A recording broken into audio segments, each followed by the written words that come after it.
சர்வதேச சந்தையில் கச்சா எண்ணெயின் விலை உயர்ந்ததால் பெட்ரோல் டீசல் விலையை உயர்த்தி இருக்கிறோம் என்று சொல்லி இன்று பெட்ரோலுக்கு லிட்டருக்கு 3 ரூபாவும் அதே மாதிரி டீசலுக்கு லிட்டருக்கு 3 ரூபாவும் இன்றைக்கு உயர்த்தப்பட்டிருக்கு.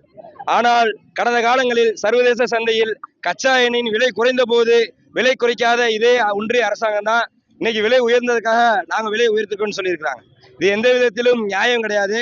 கடந்த வாரம் தான் வணிக சிலிண்டரோட விலையை 1000 ரூபாய் ஒரே நாளில் வந்து உயர்த்துறாங்க. அதோட பாதிப்பாக சாதாரண டீ கடையிலேருந்து இட்லி கடை வரைக்கும் இன்னைக்கு விலை என்பது உயர்ந்திருக்கு. வியாபாரமும் கடுமையாக பாதிக்கப்பட்டிருக்கு.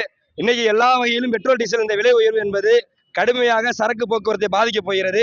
இது சாதாரண எளிய மக்களின் மீது தலையில் சுமத்திருக்கக்கூடிய ஒரு பெரிய சுமையாக, பெரிய இடியாக இந்த பெட்ரோல் டீசல் விலை உயர்வு என்பது இருக்கிறது.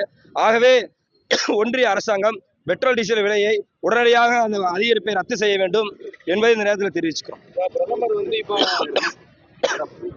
பிரதமர் வந்து இப்போ காரெல்லாம் கம்மியா ஓட்டுறாரு, இந்த மாதிரி எல்லாம் வந்து குறைச்சு டீசல் பயன்பாடு இதெல்லாம் குறைச்சு அறிவுரை வழங்கியிருக்காரு நாட்டு மக்களுக்கு. எப்படி பாக்குறீங்க? அதாவது கடந்த 15 நாளைக்கு முன்னாடி தான் தேர்தல் என்பது 5 மாநிலங்கள் நடந்து முடிஞ்சிச்சு. ரொம்ப பிரதமர் அவர்கள் தான் ரோடு ஷோன்ற அடிப்படையில எப்படிலாம் போனாரு, எவ்வளவு வாகனத்தோட போனார்லாம் நம்ம பார்த்தோம். நேற்று அதே மாதிரி தான் மத்திய பிரதேசத்துல பிஜேபியோட ஒரு பிரமுகர் அவருக்கு புதிதாக ஒரு பொறுப்பு கொடுத்துருக்காங்கன்ற அடிப்படையில எவ்வளவு காரோட போனார்லான்றதெல்லாம் நம்ம பார்த்தோம். ஆகவே ஒரு 15 நாள்ல ஒரு 5 மாநில தேர்தல் முடிஞ்ச பிறகு ஒட்டுமொத்தமாக அப்படியே மாறுற மாதிரி இவர் பேசுவது என்பது மக்களை ஏமாற்றக்கூடியது. இது எந்த வகையிலும் ஏற்றுக்கொள்ள முடியாது.